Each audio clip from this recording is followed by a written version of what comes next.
Hey guys, tonight we begin with the utterly fascinating, occasionally poetic, and often rice wine soaked experience of getting drunk in ancient China, when alcohol wasn't just for celebration, it was medicine, social currency, and a direct line to the divine. So before you get comfortable, take a moment to like the video and subscribe, but only if you genuinely enjoy what I do here. And let me know in the comments where you're tuning in from and what time it is for you. It's always fascinating to see who's joining us from around the world. Now dim the lights, maybe turn on a fan for that soft background hum, and let's ease into tonight's journey together. Imagine you're a scholar in Han Dynasty China. You've been studying Confucian texts since dawn. Your fingers are stained with ink, your back aches from hunching over scrolls, and you're parched. But instead of reaching for tea, you do something your modern descendants might find intriguing. You reach for a clay jar of yellow wine. Not because you're trying to escape reality. No, it's because wine was literally woven into the fabric of civilization in ancient China.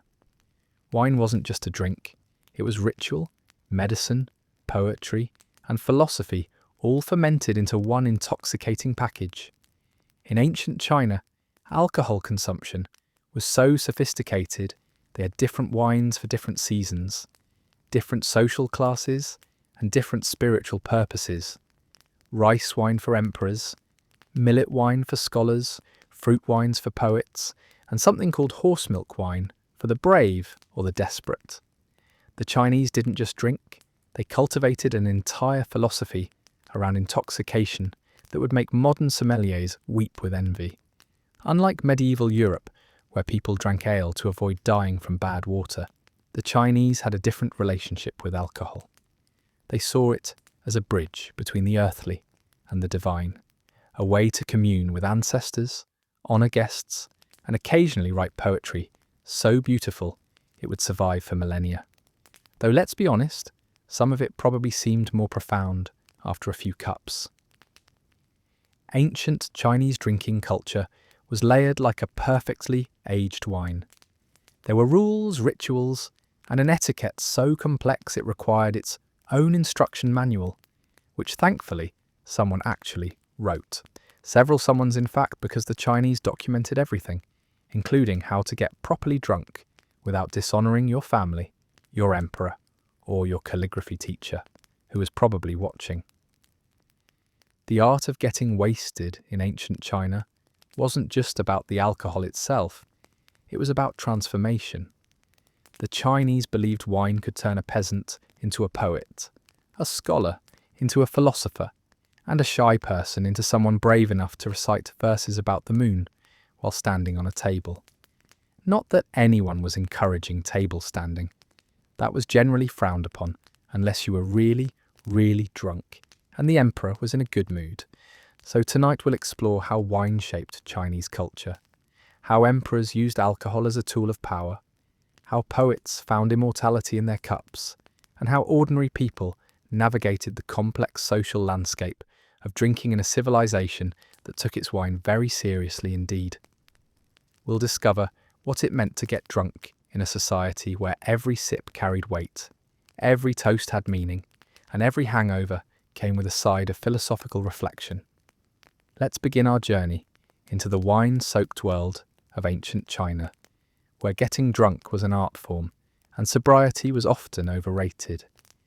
In ancient China, rice wine wasn't just a beverage, it was liquid civilization, a golden amber bridge connecting mortals to immortals, scholars to inspiration, and dinner parties to legendary status. Rice wine, or miju as it was known, was the foundation of Chinese drinking culture, the sophisticated ancestor of everything that came after. And trust me, what came after was a lot. Rice wine production began over 4,000 years ago during the Shang dynasty, when some enterprising Chinese discovered that fermented rice could do more than fill your stomach.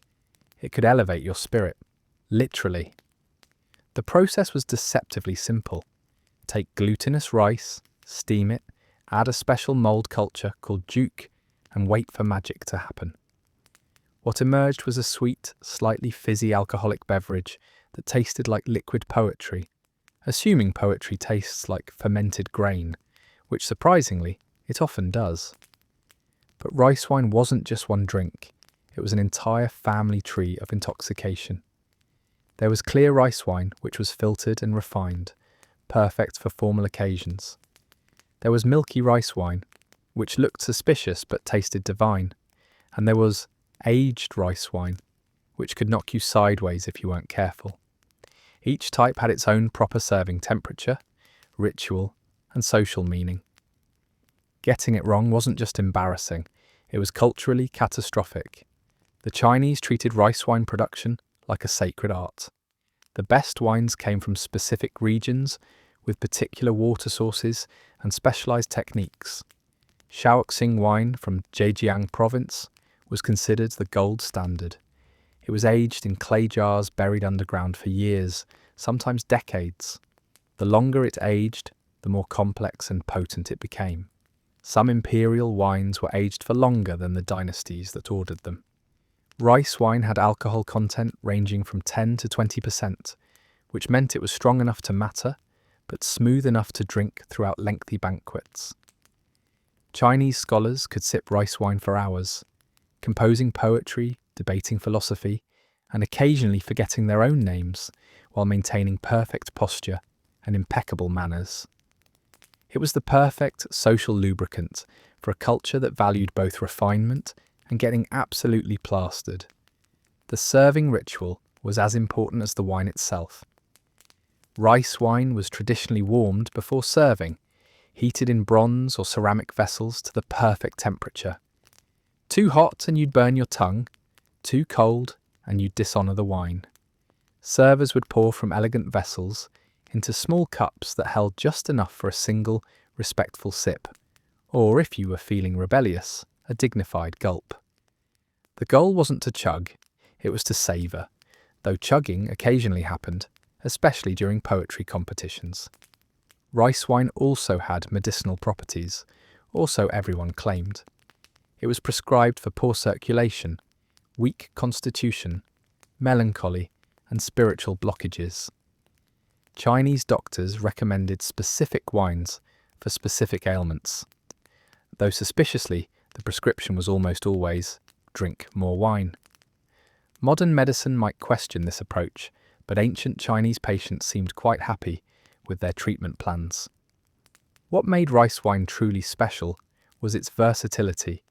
It could be drunk pure, mixed with herbs, sweetened with honey, or infused with flowers. During festivals, special varieties appeared. Chrysanthemum wine for autumn, lotus wine for summer, plum wine for those who enjoyed living dangerously. Each seasonal wine carried its own symbolism, its own poetry, and its own capacity for making family dinners, either memorable or regrettable. Rice wine wasn't just consumed, it was offered. The Chinese regularly poured wine on ancestral altars as offerings to the dead, believing that deceased relatives needed a drink as much as the living did. This meant that, technically speaking, Chinese ancestor worship included divine bartending services, a practice that probably made the afterlife significantly more appealing. By the Tang dynasty, rice wine had become so central to Chinese culture that poets wrote about it, scholars debated it, and emperors collected it like liquid treasure. The greatest Chinese poets, Li Bai and Du Fu, wrote some of their most famous verses while thoroughly wine-soaked, their words flowing as freely as the rice wine that inspired them. Though whether this improved or impaired their poetry remains a matter of scholarly debate and personal tolerance for metaphor. Rice wine was more than just ancient China's favourite drink. It was the liquid soundtrack to one of history's most sophisticated civilizations. Every cup contained centuries of tradition, every sip connected drinkers to their ancestors, and every hangover came with the satisfaction of participating in something genuinely profound, even if you couldn't remember exactly what that something was. While rice wine was the aristocrat of ancient Chinese alcohol, Millet wine was its scrappy, hard-working cousin, the drink of farmers, soldiers, and anyone who needed something strong, reliable, and affordable. Millet wine, or shuiju, didn't have the refined reputation of rice wine, but it had something equally valuable. It got the job done efficiently and without pretension. Millet wine emerged from practical necessity. Rice was expensive and often reserved for the wealthy, but millet was abundant, hardy, and grew almost anywhere in China. It was the grain of the common people, and naturally it became the foundation for the common people's alcohol. Millet wine was democratic booze, the great equalizer in a society that loved its hierarchies. The production process was similar to rice wine, but rougher around the edges. Millet was fermented with wild yeasts and basic mold cultures. The result was a stronger, more aggressive alcohol that could range from 15 to 25%. It wasn't meant to be sipped delicately from tiny cups. It was meant to be consumed with purpose, whether that purpose was celebrating surviving another harvest or forgetting that you hadn't. Millet wine had a reputation for being uncompromisingly honest. It didn't pretend to be sophisticated, it didn't come with elaborate serving rituals, and it certainly didn't inspire delicate poetry about cherry blossoms. What it did was provide reliable intoxication for people who needed to get drunk efficiently. Soldiers before battle, farmers after harvest, workers celebrating payday, all turned to millet wine when they needed alcohol to deliver results, not experiences. Regionally, millet wine varied dramatically. Northern China produced versions that could strip paint, while southern varieties were mellower, though still capable of inducing spiritual experiences. Whether those experiences were religious or hallucinatory depended largely on the quality of the millet and the expertise of the brewer. Some regions added herbs, others included fruit. Most just focused on achieving maximum alcoholic content with minimum fuss. The serving culture around millet wine was refreshingly straightforward. No tiny cups, no elaborate warming rituals, no poetry competitions, just drink and try not to fall over. Millet wine was often consumed from larger vessels, shared among groups, and consumed quickly before it could warm up and taste even rougher than it already did. It was social drinking for people who had actual work to do the next morning. Millet wine also served medicinal purposes, though its medical applications were even more suspect than rice wines. Chinese doctors prescribed it for joint pain, muscle soreness, and spiritual weakness. Basically anything that might be improved by getting drunk, which according to traditional Chinese medicine was most conditions involving discomfort or dissatisfaction. During times of scarcity, millet wine became even more important. When rice was needed for food, millet wine provided both calories and alcohol, a combination that kept spirits up during difficult times. It was the backup plan for a civilization that had learned the hard way that sometimes you needed something stronger than optimism to get through winter. What made millet wine particularly interesting was its role in military culture. Chinese armies often included millet wine in their supplies, not just for morale, but as a practical necessity. Alcohol served as antiseptic, painkiller, and liquid courage before battle. Generals would sometimes distribute extra rations of millet wine to boost morale, though they had to balance this against the obvious risk of leading drunk soldiers into combat. Millet wine also played a role in rural festivals and celebrations. It was the drink of harvest festivals, wedding celebrations, and any occasion where large numbers of people needed to get festive quickly and efficiently. Its potency made it ideal for communal celebrations, where the goal was collective intoxication rather than individual enlightenment. By the time the Tang dynasty reached its cultural peak, millet wine had evolved from peasant necessity to regional specialty. Certain areas became famous for their particular style of millet wine, developing reputations that spread across the empire. Some versions were aged, others were flavoured, but all maintained millet wine's essential character: straightforward, powerful, and completely unpretentious. Historians note that millet wine played a crucial role in Chinese social mobility. While the upper classes drank a rice wine and the emperor sipped imperial reserves, millet wine created a space where social boundaries temporarily dissolved.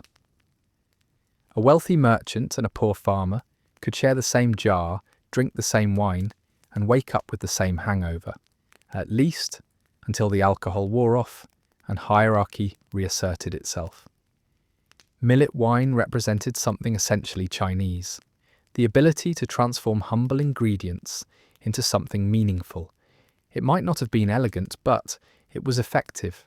It might not have inspired poetry, but it certainly inspired plenty of stories, most of which were probably exaggerated, but all of which captured something true about the human desire to occasionally escape reality with the help of fermented grain.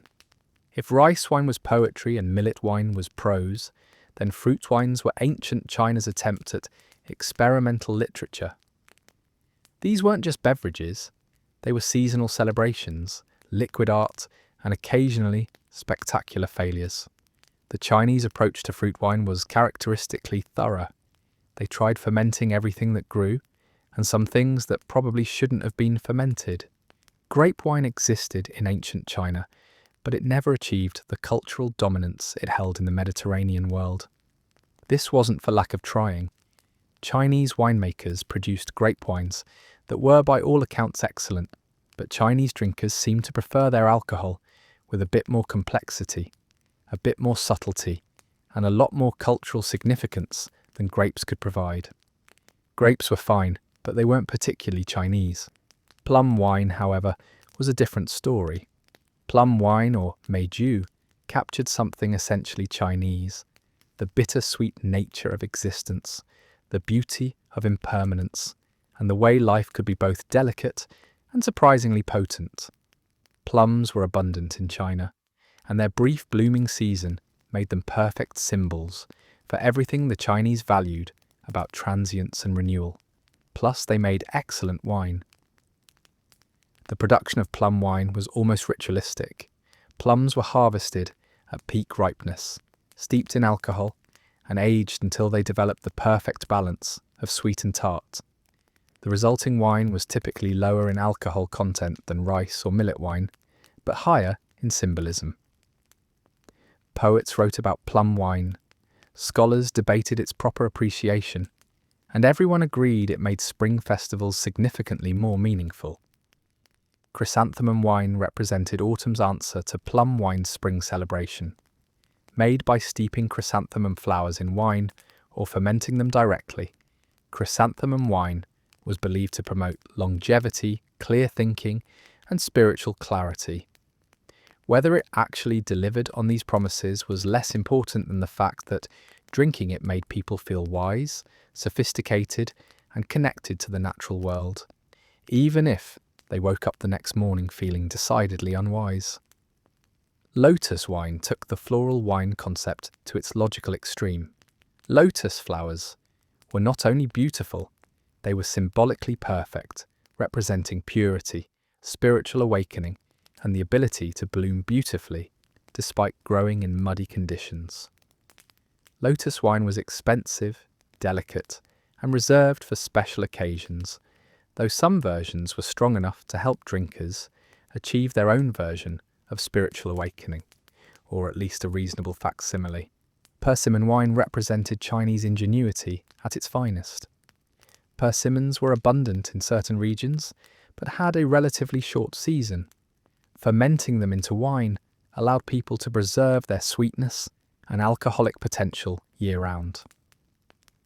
Persimmon wine was thick, sweet, and capable of sneaking up on unsuspecting drinkers who assumed something that tasted like dessert couldn't possibly be dangerous.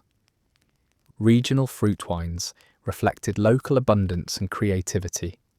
Northern China produced apple wines that were crisp and refreshing. Southern regions experimented with lychee wines that were sweet and potent. mountain areas developed wild berry wines that ranged from delicious to hallucinogenic, depending on which berries were included and how carefully they were identified. Some fruit wines were more successful than others. The serving culture around fruit wines was generally more relaxed than rice wine, but more elaborate than millet wine. Fruit wines were often served chilled and in larger quantities. They were perfect for outdoor celebrations, seasonal festivals, and any occasion where people wanted to feel connected to the natural world while getting progressively more disconnected from their inhibitions. Fruit wines also played important roles in Chinese medicine and spiritual practice. Different fruits were believed to correspond to different organs, seasons, and emotional states. Drinking the appropriate fruit wine at the appropriate time was thought to maintain balance, promote health, and ensure harmony with the natural world. This meant that getting drunk on fruit wine wasn't just recreation, it was preventive medicine. What made fruit wines particularly interesting was their seasonal nature. Unlike rice or millet wine, which could be produced year-round, fruit wines tied drinking to the agricultural calendar. Chrysanthemum wine marked autumn, plum wine celebrated spring, lotus wine honoured summer. Each season had its appropriate intoxication, its proper flavours, and its own reasons for celebration. By the time Chinese fruit wine culture reached its peak during the Song dynasty, there were dozens of regional varieties, each with its own production methods, serving traditions, and cultural significance. Fruit wines had become a way for different regions to express their identity, their local abundance, and their particular approach to transforming nature's gifts into liquid celebration. The legacy of Chinese fruit wines extended far beyond their alcoholic content. They represented a sophisticated understanding of how food, culture, and nature could work together to create something greater than the sum of its parts. They proved that Chinese winemaking wasn't just about getting drunk. It was about creating meaning, finding connection, and celebrating the specific gifts of each season and region. Fruit wines in ancient China were ultimately about abundance. Not just the abundance of fruit, but the abundance of creativity, experimentation, and the willingness to try new ways of achieving the ancient human goal of getting pleasantly intoxicated while feeling deeply connected to the world around you. In ancient China, drinking wasn't just about consuming alcohol. It was about participating in a complex social ritual that determined everything from your status in society to your prospects for career advancement. Chinese drinking etiquette was so elaborate it required years of study and a lifetime of practice.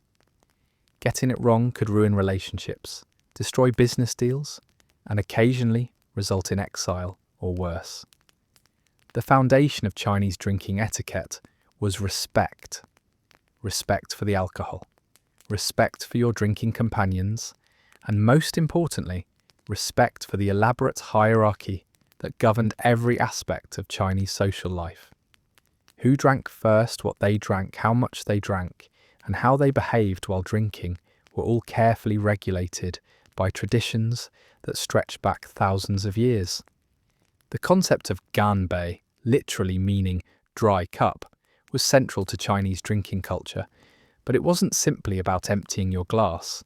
It was about demonstrating respect, commitment, and solidarity. When someone proposed a toast, declining wasn't just rude, it was socially catastrophic. You didn't have to match them drink for drink, but you had to participate meaningfully and enthusiastically. Seating arrangements at drinking parties were crucial. Older guests sat in positions of honour. Younger participants took secondary seats, and everyone else arranged themselves according to a complex calculus of age, status, relationship, and social obligation. Where you sat determined when you could drink, what you could say, and how drunk you were allowed to get. Getting the seating wrong was like showing up to a formal dinner in your pyjamas, technically possible, but socially devastating. The ritual of pouring was equally important in Chinese drinking culture. You never poured your own drink. That was considered selfish and antisocial. Instead, you poured for others, particularly for those of higher status or age, while waiting for someone else to return the favour. This created a continuous cycle of mutual obligation and demonstrated attention that turned drinking into a collaborative performance. Age and status determined drinking privileges. Older participants could drink more, speak more freely, and get more intoxicated without social consequences. Younger drinkers were expected to maintain composure, show deference, and drink only when invited. Masters could get roaring drunk, while students were expected to remain alert, articulate, and ready to recite poetry at a moment's notice. The types of toasts offered revealed sophisticated understanding of Chinese social dynamics. There were toasts to honour ancestors, toasts to celebrate achievements, toasts to acknowledge relationships, and toasts to request favours. Each type of toast required appropriate language, specific gestures, and careful attention to timing. Proposing the wrong toast could send unintended messages, create unwanted obligations, or accidentally insult someone's grandmother. Chinese drinking games weren't just entertainment, they were social education. Finger-guessing games, poetry competitions, and riddle contests all served to test participants' knowledge, creativity, and ability to maintain dignity while increasingly intoxicated. These games also provided opportunities for social mobility. A clever peasant might impress a wealthy merchant with their wit, while a scholar could demonstrate their refinement through literary knowledge. The concept of face or social honour was absolutely crucial in Chinese drinking culture. Losing face while drunk could have consequences that lasted years. Regaining it required elaborate demonstrations of remorse, improvement, and social awareness. This meant that Chinese drinkers had to balance getting drunk enough to be sociable with staying sober enough to avoid embarrassment. A delicate calculation that required considerable practice. Business drinking was its own specialised category with its own rules and expectations. Sealing a deal often required multiple rounds of toasts, elaborate dinner parties, and the careful navigation of alcohol-enhanced negotiations. Refusing to drink with potential business partners suggested distrust, lack of commitment, or worse, disrespect for the entire negotiation process. Women's participation in drinking culture was limited but not non-existent. Upper-class women might participate in family celebrations or private gatherings, but public drinking was generally reserved for men.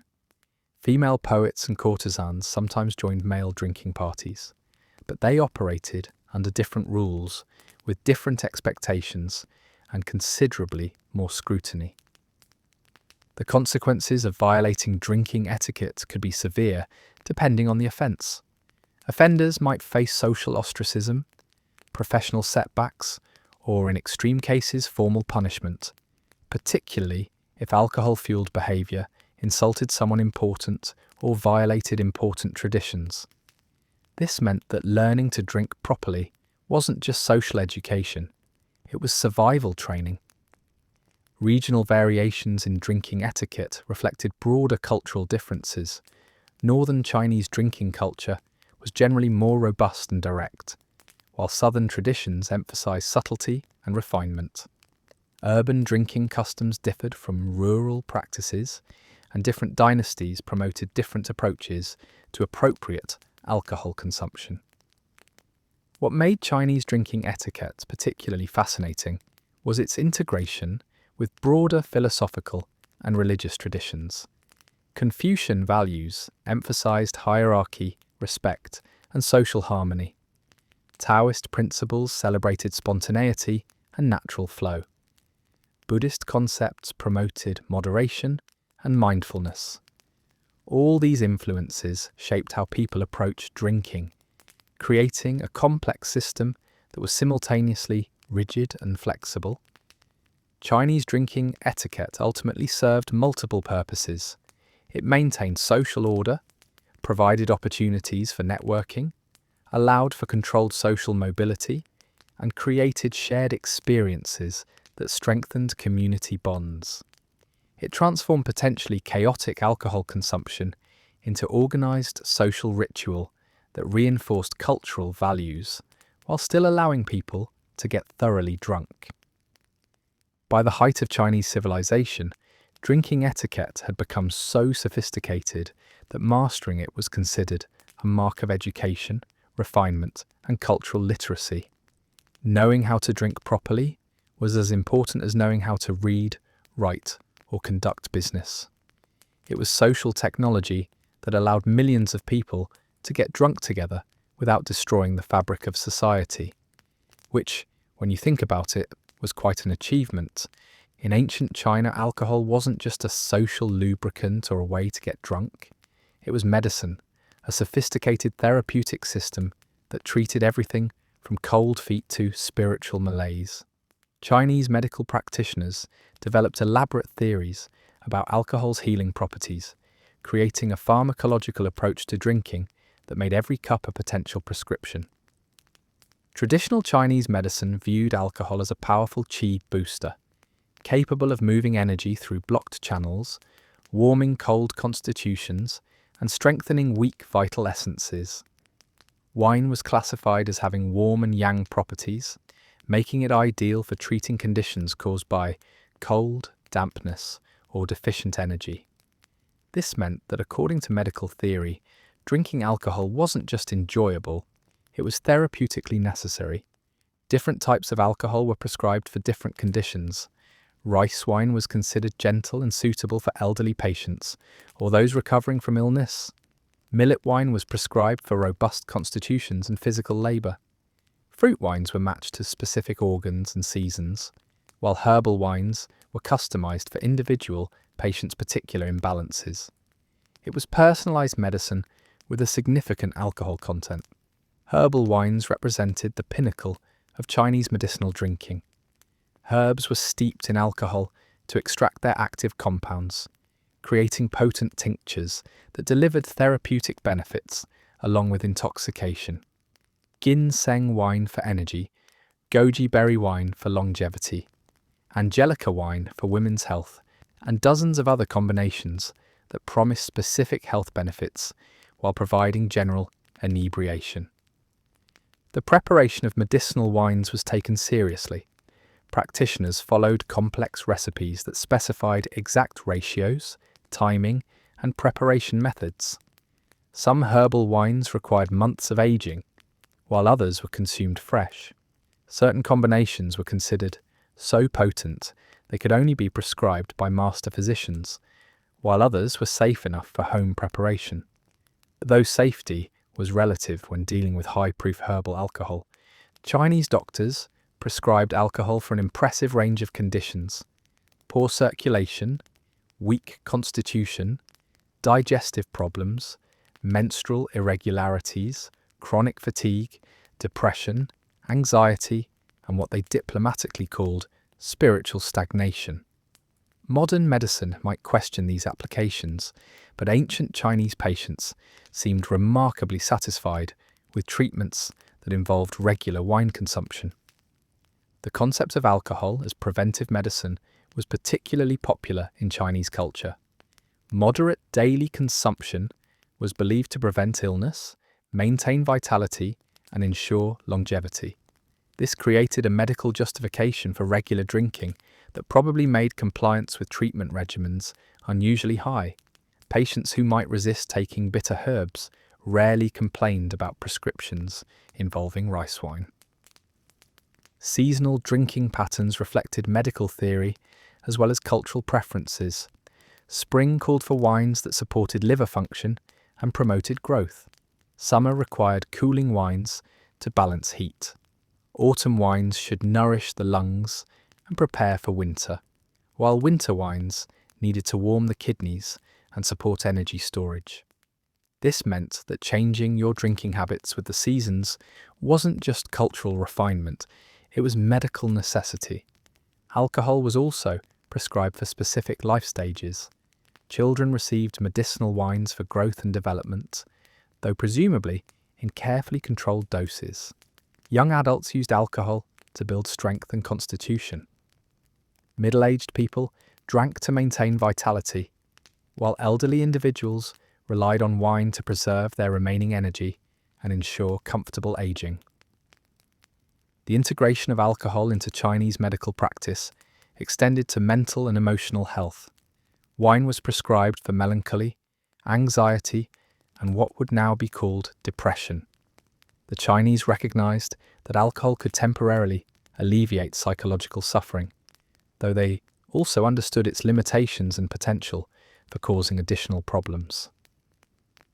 Chinese military medicine made extensive use of alcohol, not just for treating wounds, but for preventing illness and maintaining morale. Soldiers received regular rations of medicinal wine designed to boost immunity, prevent dysentery, and maintain fighting spirit. Battlefield medicine relied heavily on alcohol as anesthetic, antiseptic, and psychological support. Women's health issues were frequently treated with specialized wine prescriptions. Menstrual problems, fertility issues, and postpartum recovery all had their specific alcoholic remedies. Some of these treatments probably had real therapeutic value, while others were likely more effective at making patients feel better about their problems than actually solving them. The social acceptance of medicinal drinking meant that alcohol consumption carried less stigma than in cultures where drinking was purely recreational. If you were drinking wine, it might be for your health, for spiritual cultivation, or for social obligation rather than simple pleasure. This medical framework provided acceptable justification for regular alcohol consumption. What made Chinese medicinal drinking particularly sophisticated was its integration with dietary therapy. Food and alcohol were both considered medicine, and meals were planned to achieve therapeutic balance as well as nutritional satisfaction. Dinner parties weren't just social events. They were group medical treatments designed to optimize everyone's health through careful selection of foods and wines. The legacy of Chinese medicinal drinking extends well into modern times. Traditional Chinese medicine still prescribes alcohol-based preparations for various conditions, and the concept of alcohol as medicine continues to influence Chinese drinking culture. The idea that moderate, regular consumption can promote health and longevity remains deeply embedded in Chinese approaches to alcohol. Whether Chinese medicinal drinking actually worked is debatable, but what's certain is that it created a framework for thinking about alcohol that went far beyond simple intoxication. It elevated drinking from recreational activity to therapeutic practice, and provided medical justification for a cultural practice that people wanted to continue anyway, which, when you think about it, represents a particularly sophisticated approach to public health policy. In ancient China, poetry and alcohol enjoyed a relationship so intimate that separating them would have been like trying to separate silk from the silkworm. Both poetry and wine were considered pathways to transcendence, both required careful cultivation, and both had the power to transform ordinary humans into something approaching the divine. Though whether this transformation was real or merely alcohol-induced remained a subject of scholarly debate. The connection between wine and poetry began early in Chinese literary tradition, but reached its absolute peak during the Tang dynasty, when poets like Li Bai and Du Fu elevated drunk poetry to an art form that has never been equalled. Li Bai in particular became legendary for his ability to consume vast quantities of wine while producing verses of stunning beauty and complexity, leading to the popular belief that alcohol improved rather than impaired his creative abilities. Li Bai, known as the wine immortal, wasn't just a poet who drank. He was a drinker who happened to write poetry and write it brilliantly. His verses about wine capture both the joy of intoxication and the melancholy of sobriety, often in the same stanza. He wrote about drinking alone under the moon, inviting his shadow and the moon to join him in a drinking party of three, an image so beautiful and lonely it still makes readers want to pour themselves a drink. The Chinese developed specific terminology for different types of drunk poetry. There was wine poetry, written while drinking, celebration poetry, composed during drinking parties, and hangover poetry, created the morning after. Each category had its own characteristics, expectations, and literary value. Some poets specialized in particular types, while others demonstrated versatility across the entire spectrum of alcohol-inspired verse. Drinking parties among poets and scholars weren't just social gatherings, they were competitive literary events. Participants would propose themes, challenge each other to compose verses on the spot, and judge each other's work while progressively more intoxicated. These gatherings produced some of Chinese literature's most famous pieces, though they also probably produced some truly terrible poetry that fortunately hasn't survived. The concept of wine inspiration was taken seriously in Chinese literary culture. Alcohol was believed to free the mind from conventional constraints, allowing poets to access deeper truths and more authentic emotions. Whether this was actually true, or whether drunk poets simply thought they were being more profound, was less important than the cultural belief that alcohol enhanced rather than diminished creative ability. Chinese poets developed elaborate rituals around drinking and writing. Some preferred to compose while drinking, others wrote immediately after sobering up. Still others claimed their best work came during hangovers, when the combination of physical discomfort and emotional sensitivity created optimal creative conditions. These different approaches led to distinct styles and different types of poetry. The influence of wine on Chinese poetry extended beyond individual composition to shape entire literary movements. The Romantic poets of the Tang dynasty created an aesthetic that celebrated spontaneity, emotion, and the beauty of impermanence, all themes that seemed to flow naturally from wine-soaked contemplation. Their work influenced Chinese literature for centuries, establishing drinking poetry as a legitimate and highly respected literary category.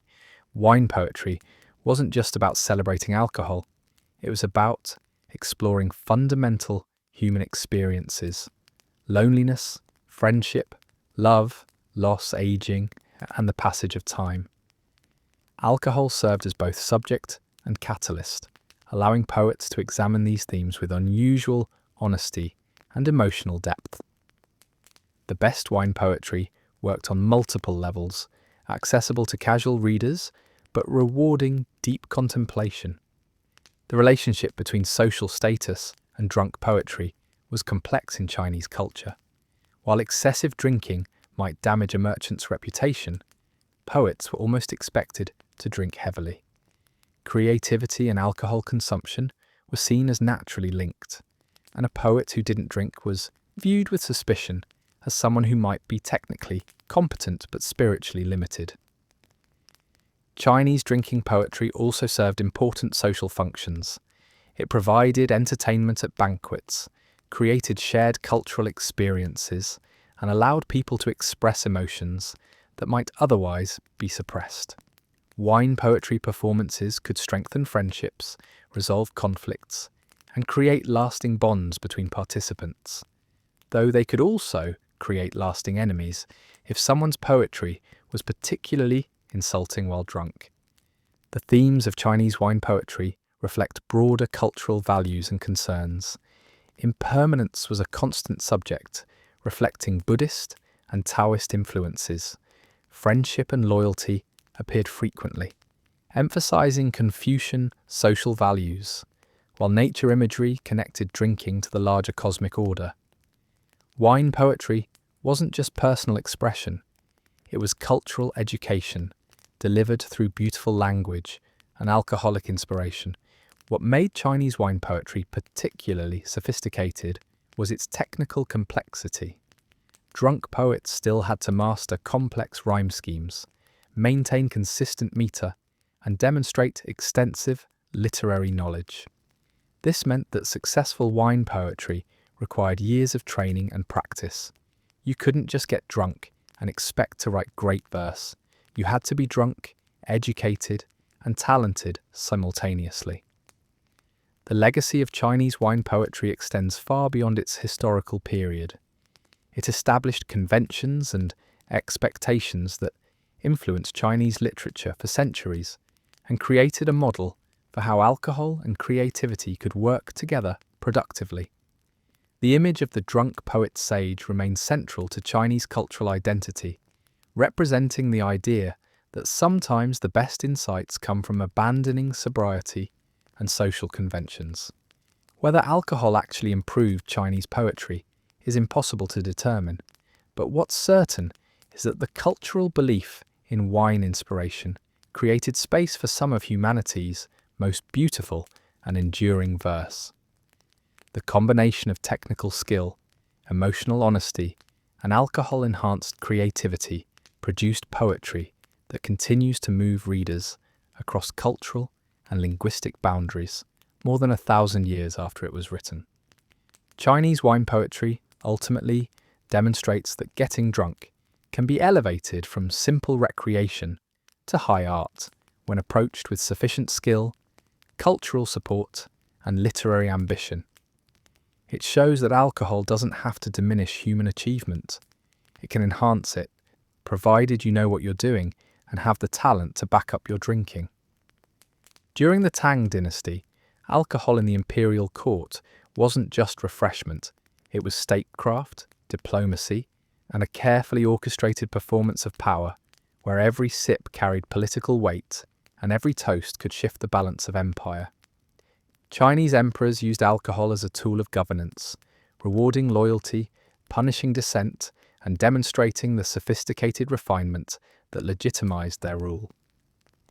The emperor's wine collection was itself a symbol of imperial power. The finest wines from across the empire flowed into the Forbidden City, aged in imperial cellars, and served in vessels of gold, jade, and precious porcelain. These weren't just drinks, they were liquid representations of the emperor's ability to command the best of everything from the furthest corners of his domain.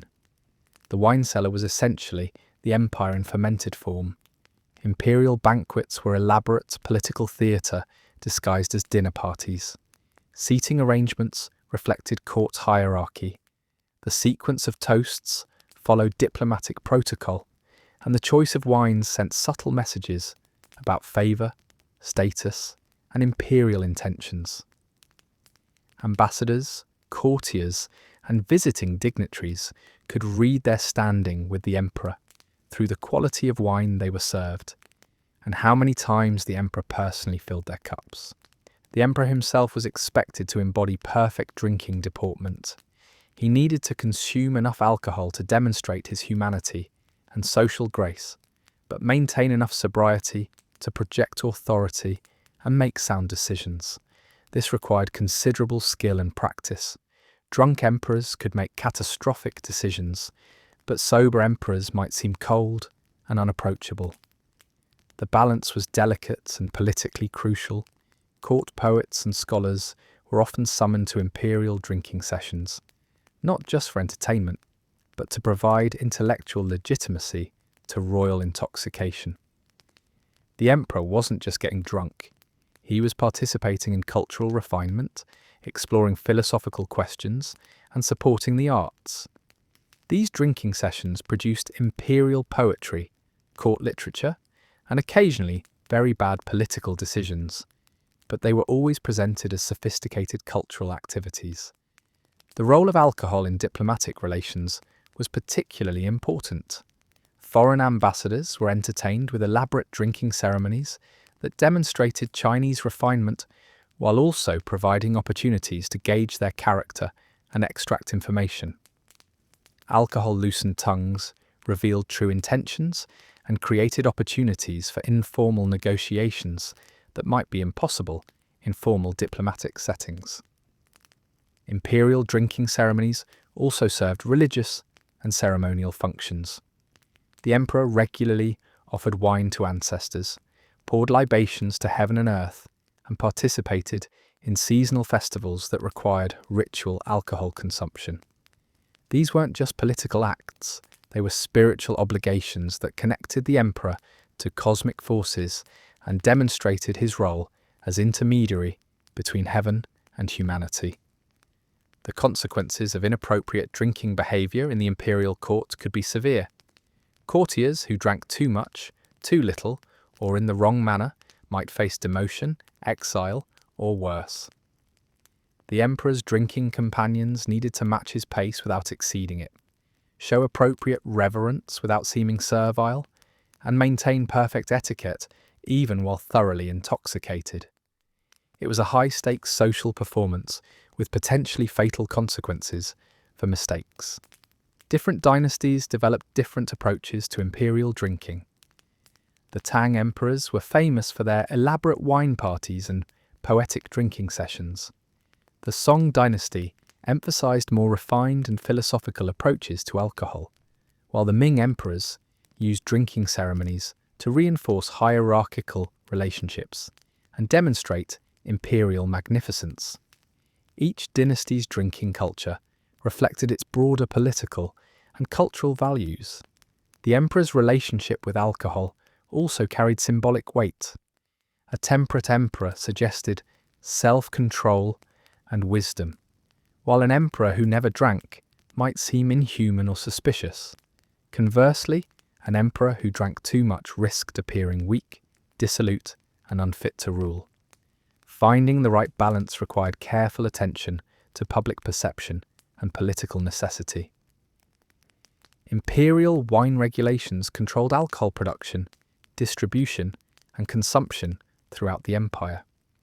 The finest wines were reserved for imperial use. Certain types of alcohol were restricted to the nobility, and the emperor could grant or withdraw alcohol privileges as a form of political reward or punishment. Wine wasn't just a commodity, it was a tool of social control.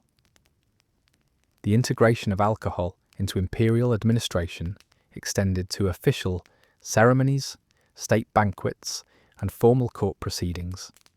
Alcohol consumption was built into the structure of government, creating a system where political participation literally required drinking.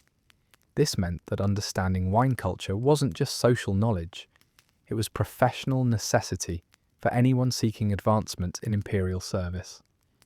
What made Tang Dynasty imperial drinking culture particularly sophisticated was its combination of political functionality and genuine cultural achievement. These weren't just drunken power games. They were carefully orchestrated events that produced real poetry, genuine diplomatic breakthroughs, and meaningful cultural exchange. Alcohol served as both lubricant and catalyst for achievements that shaped Chinese civilization. The emperor's drinking habits also influenced broader social norms. When emperors celebrated alcohol consumption, it became fashionable throughout society. When they emphasized moderation, the entire empire followed suit. Imperial drinking culture created standards and expectations that filtered down through every level of Chinese society, shaping how millions of people thought about alcohol and its proper role in civilized life. Whether imperial drinking actually improved governance is debatable, but it certainly made Chinese court culture more interesting, more creative, and more socially complex. The combination of political power, sophisticated alcohol culture, and genuine intellectual achievement created a model of refined leadership that influenced Chinese political culture for centuries and established standards for elegant intoxication that have never been equaled. The legacy of Tang Dynasty imperial drinking extends far beyond its historical period. It created expectations about the relationship between political power and cultural refinement that continue to influence how societies think about leadership, sophistication, and the proper role of alcohol in public life. It proved that getting drunk could be elevated to state policy when approached with sufficient skill, political awareness, and cultural ambition. Ancient Chinese festivals weren't just celebrations, they were opportunities for entire communities to get collectively drunk in ways that honoured tradition, reinforced social bonds, and occasionally resulted in behaviour that required extensive apologising the following week. Chinese festival drinking was organised intoxication on a massive scale, where alcohol consumption became a form of communal participation in cosmic harmony. The Spring Festival, or Chinese New Year, represented the ultimate expression of festival drinking culture. Families gathered, communities celebrated, and everyone drank to ensure prosperity in the coming year. The alcohol flowed as freely as the well-wishes, and refusing a drink during New Year festivities was considered not just rude, but potentially unlucky for the entire family. Wine toasts accompanied every meal, every visitor, and every hope for the future. Dragon Boat Festival. Drinking carried special significance beyond simple celebration. The festival commemorated Qu Yuan, a poet who drowned himself in protest against political corruption. Participants drank rice wine while racing boats, eating sticky rice dumplings, and remembering the importance of loyalty and sacrifice. The alcohol honoured both the living and the dead, creating a bridge between past and present. Mid-Autumn Festival represented perhaps the most poetic approach to festival drinking. Participants gathered to admire the full moon, share mooncakes, and drink wine that reflected lunar light in their cups. The combination of moonlight, alcohol, and seasonal abundance created an atmosphere of transcendent beauty that inspired countless poems and probably quite a few romantic encounters.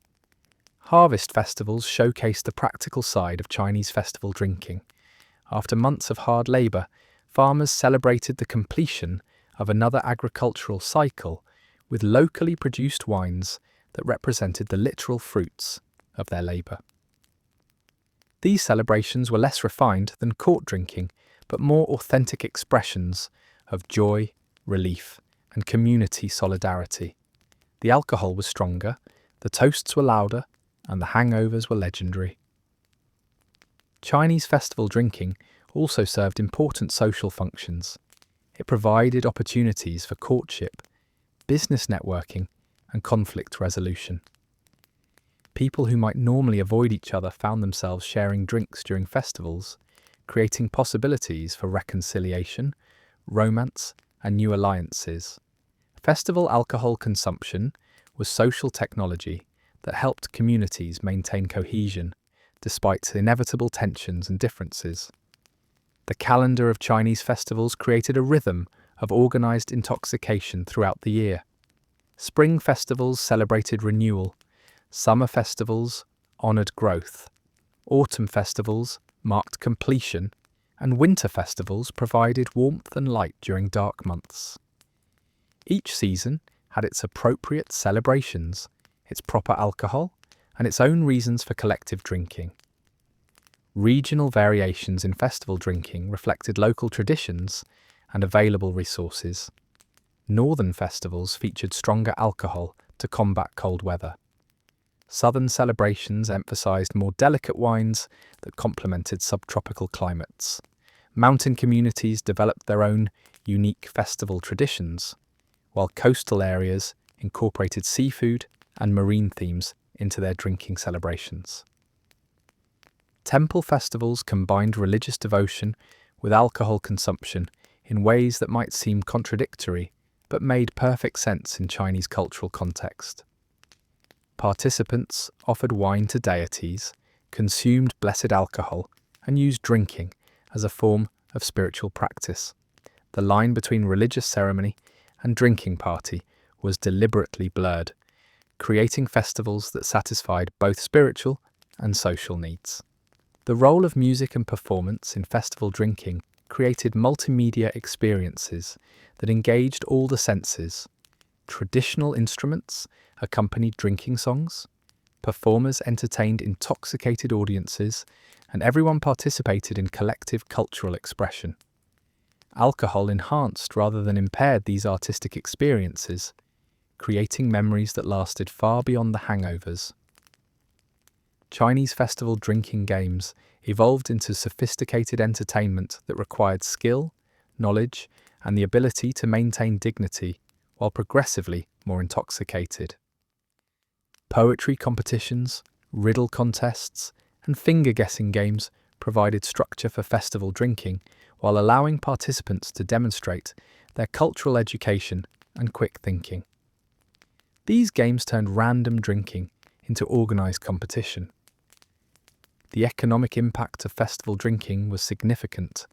Entire industries developed around producing alcohol for festival consumption.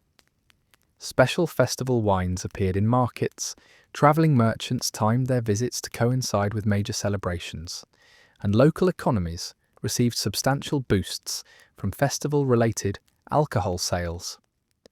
Festivals weren't just cultural events, they were economic engines powered by alcohol. What made Chinese festival drinking particularly interesting was its integration of individual pleasure with collective obligation.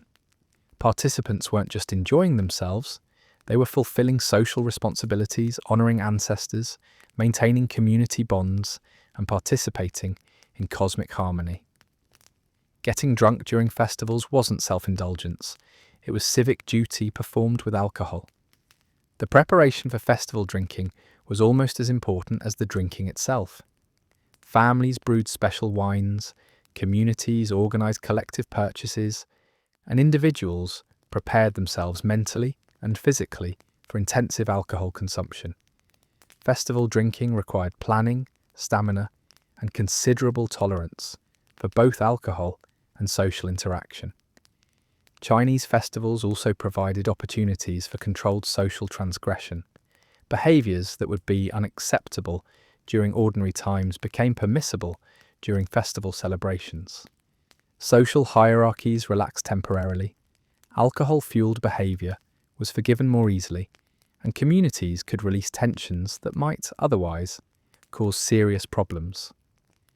Festivals were safety valves for social pressure, operated through organised drinking. The aftermath of festival drinking was itself a cultural phenomenon. Shared hangovers created community bonds, recovery meals brought people together, and stories from festival celebrations became part of local folklore. The day after major festivals was often treated as an unofficial holiday, allowing communities to recover collectively before returning to normal life. By the Song dynasty, Chinese festival drinking had become so sophisticated and well organised that it influenced festival traditions throughout East Asia. The combination of cultural meaning, social function, and excellent alcohol created celebration models that were copied, adapted, and enjoyed by societies across the region. Chinese festivals proved that organised intoxication could enhance, rather than threaten, social stability. Whether festival drinking actually improved Chinese society is difficult to measure, but it certainly made Chinese culture more interesting, more cohesive, and more fun. The integration of alcohol into festival traditions created shared experiences that bound communities together across class, regional, and generational lines. It demonstrated that getting drunk together could be elevated from simple recreation to essential cultural practice when approached with sufficient planning, cultural meaning, and really good wine. Ancient Chinese drinking culture wasn't monolithic, it varied dramatically across social classes, creating a complex hierarchy of intoxication where what you drank, how you drank it, and who you drank with revealed everything about your status, aspirations, and place in the cosmic order. Chinese society used alcohol as a liquid marker of social position, more precise than clothing and more revealing than conversation. At the apex of this alcoholic hierarchy sat the emperor, whose drinking habits influenced the entire empire. Imperial wines were aged for decades, served in vessels worth more than entire villages, and consumed in ceremonies that required months of planning. When the emperor drank, the entire court watched, interpreted, and imitated, creating ripple effects that shaped drinking culture across the empire. The aristocracy developed their own elaborate drinking traditions that balanced ostentatious display with genuine refinement. Noble families maintained private wine cellars, competed in hosting elaborate drinking parties, and used alcohol selection as a form of cultural signalling. The quality of wine you served revealed not just your wealth, but your taste, education, and understanding of proper social hierarchy. Scholar officials occupied a unique position in Chinese drinking culture. Their alcohol consumption needed to demonstrate both cultural sophistication and moral restraint. They drank fine wines, but not excessively, composed poetry while drinking but maintained dignity, and used alcohol to facilitate intellectual discourse rather than simple pleasure. Their drinking habits were constantly scrutinized as indicators of their fitness for government service. Merchants faced interesting challenges in navigating drinking culture. They had money to purchase excellent alcohol, but lacked the social status to consume it freely. Their drinking had to be generous enough to facilitate business relationships, but modest enough to avoid accusations of presumption. Successful merchants learned to use alcohol strategically, building relationships while respecting social boundaries. Artisans and craftsmen developed their own drinking traditions that celebrated skill, community, and the satisfaction of creating beautiful, useful things. Their alcohol might be simpler than imperial wine, but their drinking culture was authentic, unpretentious, and deeply connected to the rhythms of productive work. Guild celebrations and workshop gatherings created bonds that lasted entire careers. Farmers represented the foundation of Chinese drinking culture. Their agricultural labour produced the grains that became alcohol. Their seasonal celebrations marked the rhythm of production, and their drinking traditions were the most ancient and authentic in Chinese society. Farm drinking was practical, unpretentious, and deeply connected to the land that sustained everyone. Soldiers faced unique drinking challenges. They needed alcohol for courage, morale, and medical purposes, but had to maintain readiness for combat. Military drinking culture balanced necessity with discipline, creating traditions that provided psychological support while maintaining military effectiveness. Battlefield drinking required different skills than court drinking. Women's participation in drinking culture was limited but significant. Upper-class women might participate in family celebrations or private gatherings, while courtesans and entertainers developed their own sophisticated drinking traditions that balanced cultural refinement with professional necessity. Female drinking had to navigate additional social constraints while still demonstrating cultural literacy. Servants and slaves had limited access to quality alcohol, but developed their own drinking traditions around festival celebrations, shared resources, and collective experiences. Their drinking culture was necessarily modest but no less meaningful for its simplicity. It provided comfort, community, and brief escape from difficult circumstances. The geographic variations in Chinese drinking culture reflected regional differences in climate, agriculture, and cultural influence. Northern drinking culture emphasized stronger alcohol and more robust celebrations, while southern traditions favored more delicate wines and refined ceremonies. Mountain communities developed unique traditions adapted to harsh conditions and limited resources. What made Chinese class-based drinking particularly sophisticated was its integration with broader cultural values. Confucian hierarchy required different drinking behaviours from different social levels, but also created opportunities for social mobility through proper alcohol etiquette. Mastering drinking culture could help individuals advance socially, while violations could cause dramatic falls from grace. The economic aspects of class-based drinking created entire industries devoted to producing appropriate alcohol for different social levels. Imperial workshops produced wines for the court, regional distilleries served the merchant class, while local producers supplied farmers and workers. Each level of society had its own alcohol supply chain. Education played a crucial role in Chinese drinking culture. Knowing proper alcohol etiquette required years of study and practice. Understanding wine quality required sophisticated knowledge, and participating successfully in drinking culture demanded cultural literacy that went far beyond simply consuming alcohol. Education and alcohol were closely linked throughout Chinese society. The mobility between drinking classes was possible, but required careful navigation. Individuals could improve their social position through proper drinking behaviour, but they could also destroy their prospects through alcohol-related mistakes. The stakes were high because drinking culture revealed so much about character, education, and social understanding. What remains remarkable about Chinese class-based drinking is how it managed to maintain social order while still allowing for genuine pleasure and cultural achievement. Each social level had its own appropriate relationship with alcohol, but all levels participated in the broader cultural project of elevating drinking from mere consumption to meaningful social practice.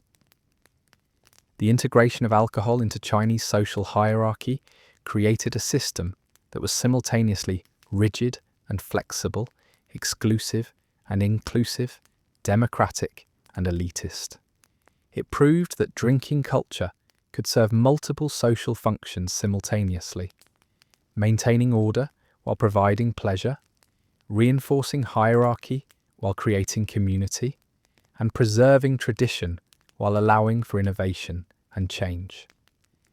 By understanding how different social classes approached drinking in ancient China, we can see how alcohol functioned as more than just a beverage. It was social technology that helped organize society, create meaning, and provide frameworks for human interaction that balanced individual pleasure with collective responsibility. The legacy of this sophisticated approach to drinking culture continues to influence how societies think about alcohol, class, and the proper relationship between personal enjoyment and social obligation. The darker side of ancient Chinese drinking culture reveals that even the most sophisticated alcohol traditions could produce serious problems. Despite elaborate etiquette, refined poetry, and philosophical justification, Chinese drinkers still struggled with addiction, health problems, and the social destruction that excessive alcohol consumption could cause. Alcoholism existed in ancient China, though it wasn't understood in modern medical terms. Chinese doctors recognized chronic drinking problems as a form of illness, but their treatments were limited to herbal remedies, dietary changes, and moral exhortation. The concept of addiction as a disease was beyond their medical framework, leaving chronic drinkers to struggle with their problems using willpower, traditional medicine, and family intervention. The health consequences of heavy drinking were well documented in Chinese medical texts. Liver disease, digestive problems, and what they called wine poisoning were recognized conditions. Though the connection between these ailments and alcohol consumption wasn't always clearly understood. Chinese physicians prescribed various treatments but continued to recommend moderate wine consumption for other health problems, creating conflicting medical advice. Family disruption caused by excessive drinking appears frequently in Chinese literature and historical records. Drunken fathers squandering family resources, wives suffering from husbands' alcohol problems, and children neglected due to parental drinking were common themes. The social pressure to participate in drinking culture sometimes trapped individuals in destructive patterns they couldn't escape without social isolation. The economic costs of drinking culture were substantial, both personally and socially.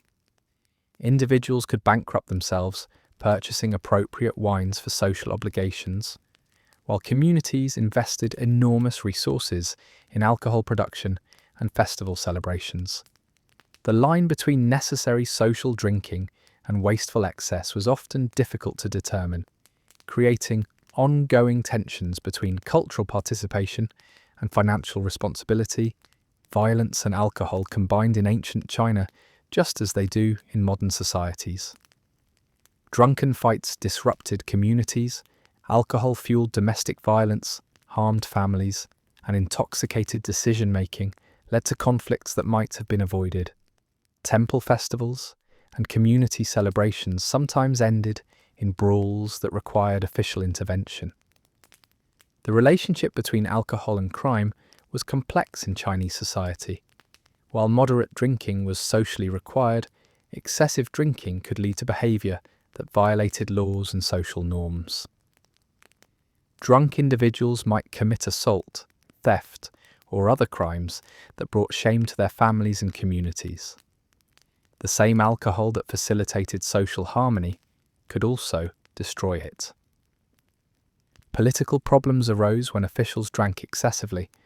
Corrupt magistrates might make poor decisions while intoxicated, military commanders could endanger their troops, and court officials risked imperial displeasure through inappropriate drinking behaviour.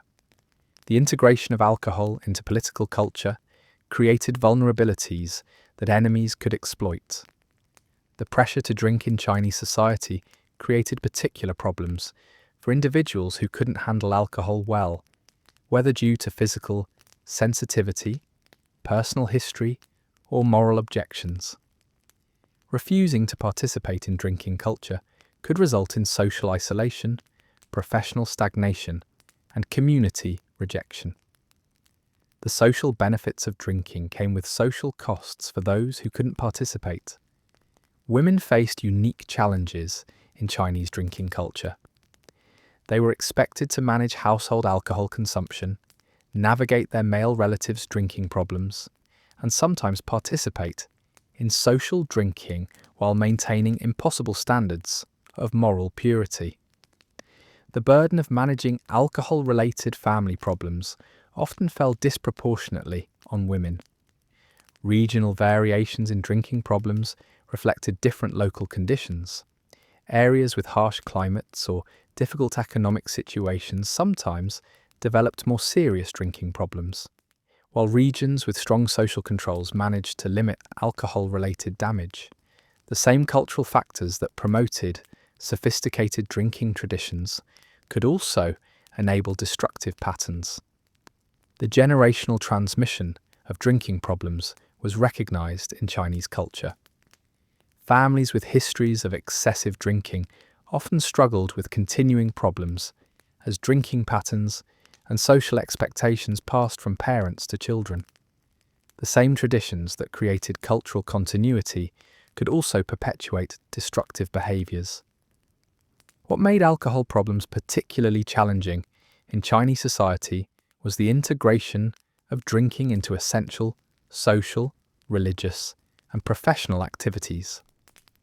Individuals couldn't simply avoid alcohol without abandoning their participation in Chinese culture. This created situations where people with drinking problems were constantly exposed to the substance that harmed them. The legal framework around alcohol problems was limited. Ancient Chinese law dealt with crimes committed while drunk, but didn't address alcoholism itself as a legal or medical issue. Families and communities were largely responsible for managing drinking problems using social pressure, traditional medicine, and occasionally physical restraint. Treatment options for serious drinking problems were primitive by modern standards. Traditional Chinese medicine offered herbal remedies and dietary therapies, while families might resort to hiding alcohol, restricting social contact, or in extreme cases, physical confinement. The lack of effective treatment meant that many individuals struggled with alcohol problems for their entire lives. What remains sobering about ancient Chinese drinking culture is how it illustrates the persistent human challenge of balancing alcohol's social benefits with its individual costs. Even the most sophisticated drinking traditions couldn't eliminate the problems that alcohol consumption can create. They could only try to manage, contain, and minimize the damage while preserving the cultural benefits that made drinking seem worthwhile. The experience of drinking problems in ancient China reminds us that no culture, no matter how refined or well organized, can completely solve the challenges that alcohol presents to human society. The same substance that facilitated social connection, artistic creation, and spiritual exploration could also destroy individuals, families, and communities. The challenge then, as now, was finding ways to maximize alcohol's benefits while minimizing its costs, a balance that ancient Chinese culture achieved better than most but never perfected. The legacy of ancient Chinese drinking culture extends far beyond its historical period, influencing modern Chinese society, global wine culture, and contemporary understanding of how alcohol can be integrated into sophisticated civilization. The depth and complexity of Chinese drinking traditions created models for alcohol consumption that continue to inspire and inform drinking cultures around the world. Modern Chinese drinking retains many elements from ancient traditions. The importance of toasts, the emphasis on group harmony, the integration of alcohol into business relationships, and the expectation that drinking serves social rather than purely personal purposes. Contemporary Chinese drinking culture still reflects thousands of years of accumulated wisdom about how alcohol can strengthen rather than weaken social bonds. The Chinese approach to wine appreciation influenced global wine culture, particularly the emphasis on drinking as a cultural practice rather than simple consumption.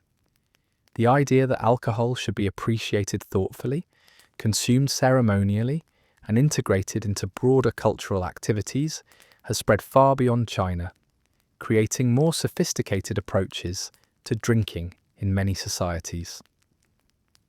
Chinese drinking poetry established models for how alcohol and creativity could work together productively. The image of the inspired drunk artist became a global archetype, while the actual techniques that Chinese poets developed for using alcohol to enhance, rather than impair their creative work, continue to influence writers and artists worldwide. The integration of alcohol into Chinese medicine created early models for thinking about drinking as potentially therapeutic rather than purely recreational.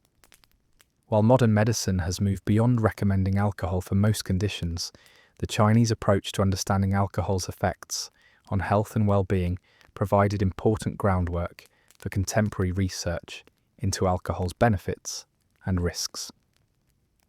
Chinese drinking etiquette influenced diplomatic culture throughout East Asia and beyond.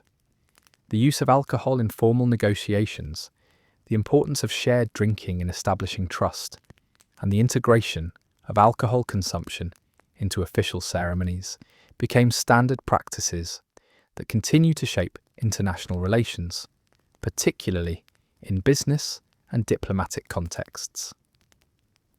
The Chinese development of different alcohols for different purposes, seasons, and social occasions created models for diversified drinking culture that influenced alcohol production worldwide.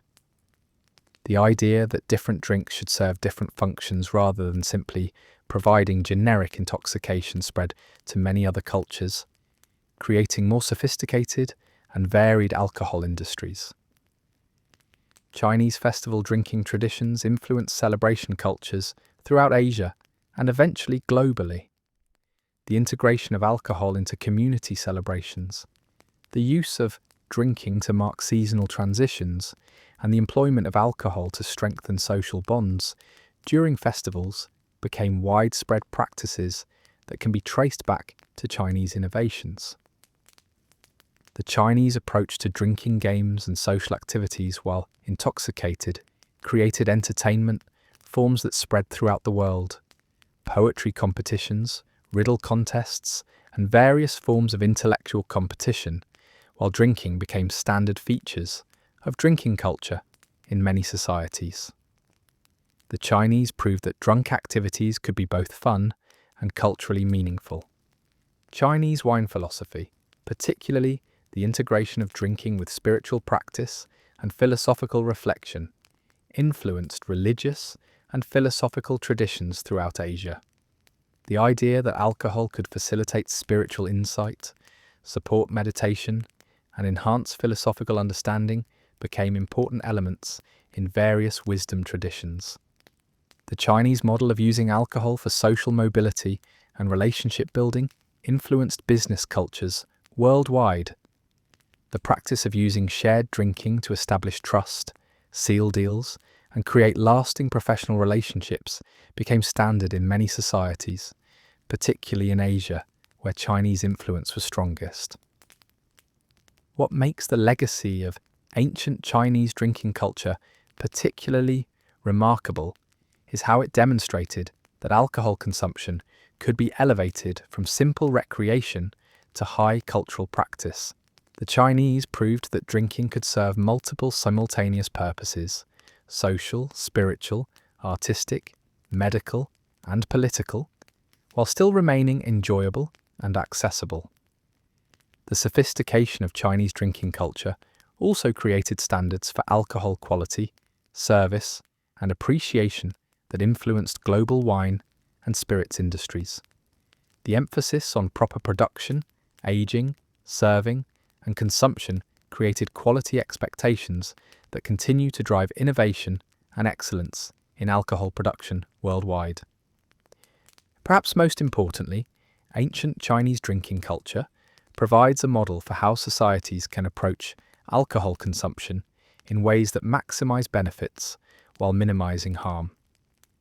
The Chinese emphasis on drinking within social contexts, according to cultural guidelines, and for purposes beyond simple intoxication, created frameworks that helped prevent many of the problems that plague less organized drinking cultures. The study of ancient Chinese drinking culture also reveals how alcohol can serve as a lens for understanding broader social, cultural, and political dynamics. The way societies approach drinking reveals their values, priorities, and understanding of human nature. The Chinese approach to alcohol consumption was ultimately an approach to human behavior that balanced individual pleasure with collective responsibility. As we conclude our journey through the wine-soaked world of ancient China, we can appreciate how a civilization approached one of humanity's most challenging pleasures with unprecedented sophistication, wisdom, and cultural integration. The Chinese didn't just drink, they created drinking culture that served their society for thousands of years and continues to influence how people around the world think about alcohol's proper place in human life. The ultimate lesson from ancient Chinese drinking culture may be that alcohol, like any powerful substance, requires not just individual restraint, but collective wisdom, cultural frameworks, and social institutions that help people use it well. The Chinese achievement wasn't eliminating alcohol problems, but creating cultural systems that made alcohol consumption generally beneficial rather than destructive to their society. Tonight, as you settle into sleep, perhaps with a better appreciation for the complexity and sophistication that ancient peoples brought to practices we often take for granted, remember that every human pleasure, from drinking to poetry to the simple act of gathering with friends for conversation, carries within it the accumulated wisdom of thousands of years of human experience. The ancient Chinese who wrote poetry while drunk, built friendships over shared cups, and created some of history's most beautiful art, while thoroughly intoxicated, remind us that being human often means finding ways to transform simple pleasures into meaningful experiences that connect us to each other, to our traditions, and to something larger than ourselves. Sweet dreams, and thank you for joining me on this exploration of how getting drunk became high art in one of history's most sophisticated civilizations. Until next time, when we'll discover more fascinating ways that ordinary human activities became extraordinary cultural achievements in the endless creativity of human civilization. sleep well.